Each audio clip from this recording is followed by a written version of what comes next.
Jen, thanks everybody for joining. Hopefully we have some good conversation discourse on this. If you have any questions, feel free to type them in the chat. Myself or someone else will be able to answer that or bring it to my attention. So today we're going to be talking about Roth IRAs and IULs. And I just want to point out first that the word "and" is there and it's not a versus. This is not a one product is better than the other type of situation. There can be a need for both. This is really just to show you how an IUL can help alongside a Roth or help a person that may not be able to fund a Roth for as much as they would like, which does bring us to that agenda. We're going to talk about the Roth feature and IRA features and benefits, and IUL features, benefits, and of course drawbacks of both. Do a comparison of the concepts and then end on kind of a which to sell. Now, before we even get into that, we're going to try to figure out what type of client is this information even going to be for. It's going to be for your high income earners. Mostly ones with that modified adjusted gross income over 150K, because that's when they start phasing out of being able to contribute into a Roth IRA through traditional means. Or someone that's a high income earner but has already met their max contribution amount and they still have money to put away for retirement. So let's say they've maxed out their 7K or 8K, depending on their age, of Roth IRA contributions, and they have more money. This is another alternative for them to be able to fund for their retirement alongside a Roth. And the client needs to understand market risks.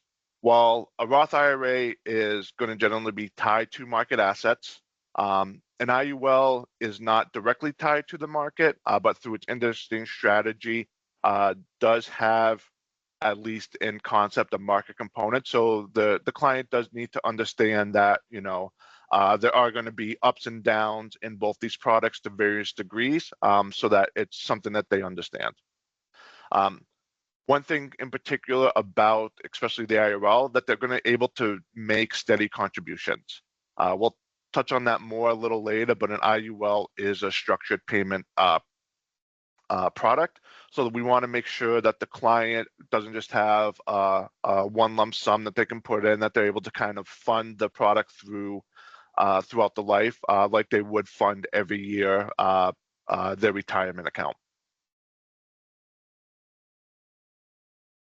So we're going to start by talking about Roth IRAs.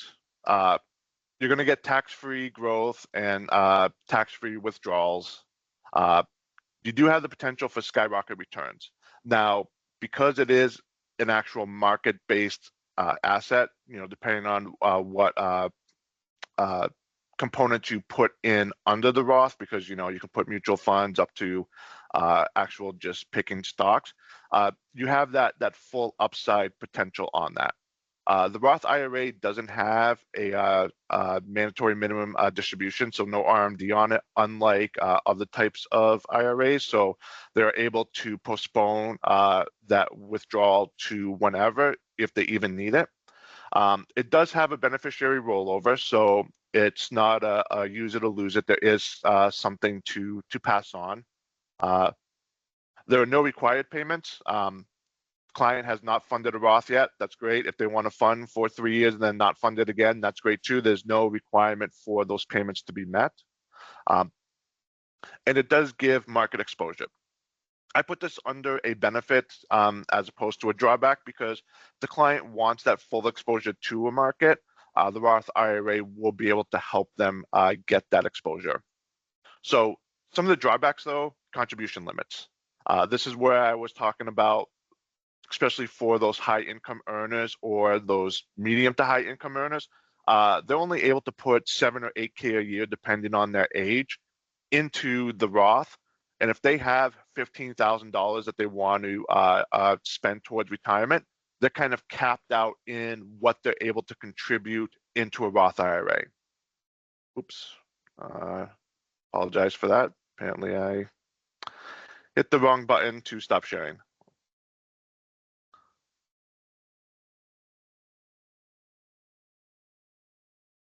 Bear with me. That was a little bit embarrassing. Income restrictions. So under 150,000, they can put that full 7 or 8K. Between 150 and 165, they're only limited to partial contributions. And if they make over 165,000, they're not able to traditionally contribute to a Roth IRA. There are some like backdoor strategies that the client can use, but for a particular like I want to fund it in a normal way, they're kind of cut off once they earn over a certain amount. And that's why we want to target those higher income clients with an IUL as an alternative, because it doesn't have those same income restrictions.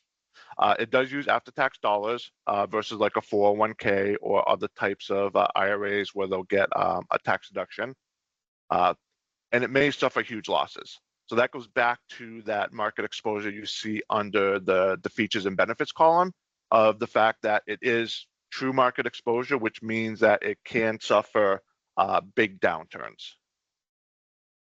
And it does have limited withdrawals prior to 59.5. There are some exceptions, certain first-time home buyers, of course, cost basis, but to actually start funding income to yourself that you would normally want as a retirement strategy, you are limited to 59.5 or older for that.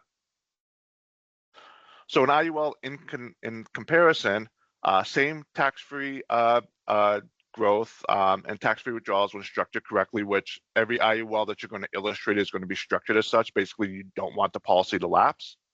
You do get an added death benefit protection. So the beneficiary that we talked about on the Roth IRA is basically going to be whatever's in the account versus an IUL that does have that kind of death benefit feature built on top of the living benefit that they'll have as cash value within that policy. There are no contribution limits. I will caveat saying that if a client's saying that they want to put $20,000 a year for 20 years, they are going to need to put that 20,000 in, but we're not capping them out at 7 or 8K per year. This is really the sky's the limit for what they're able to contribute to the policy over that structured time without any type of restrictions. And it does have principal protection.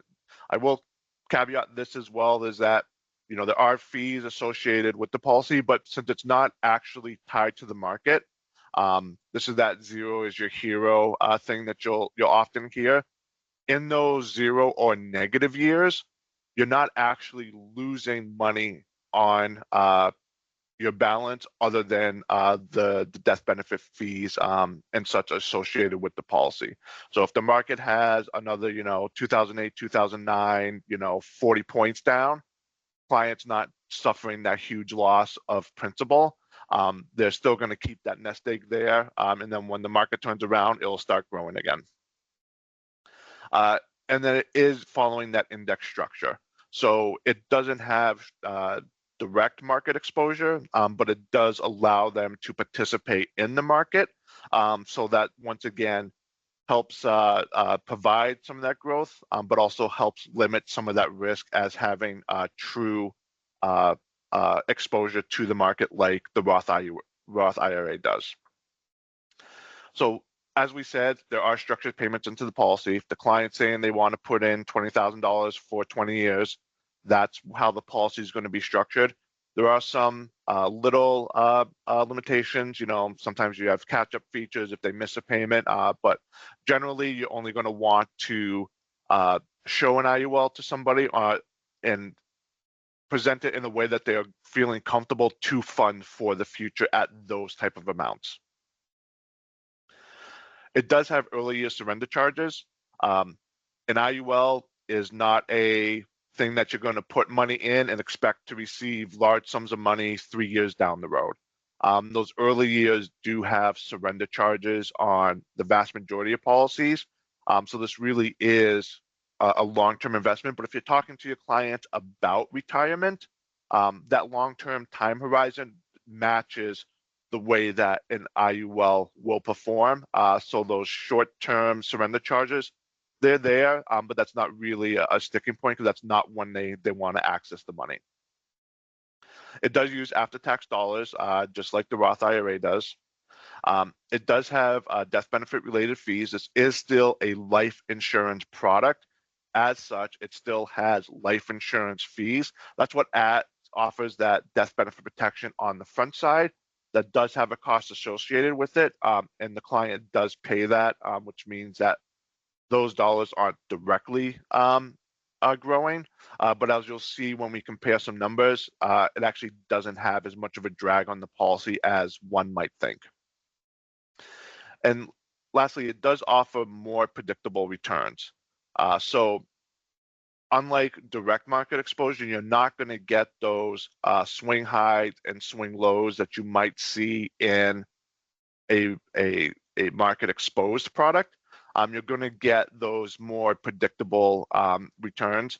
I like to think of an IUL as a bond alternative where you're going to get solid, predictable returns. You're not going to hit home runs. It's a bunch of singles, but you're going to continually do it. You're not going to get any of those real strikeouts like you would in market exposure, which a lot of clients, especially when they're talking about their retirement nest egg, do like that predictable nature. I did put it as a drawback because it isn't going to get those, high numbers that people want, 30, 40% returns.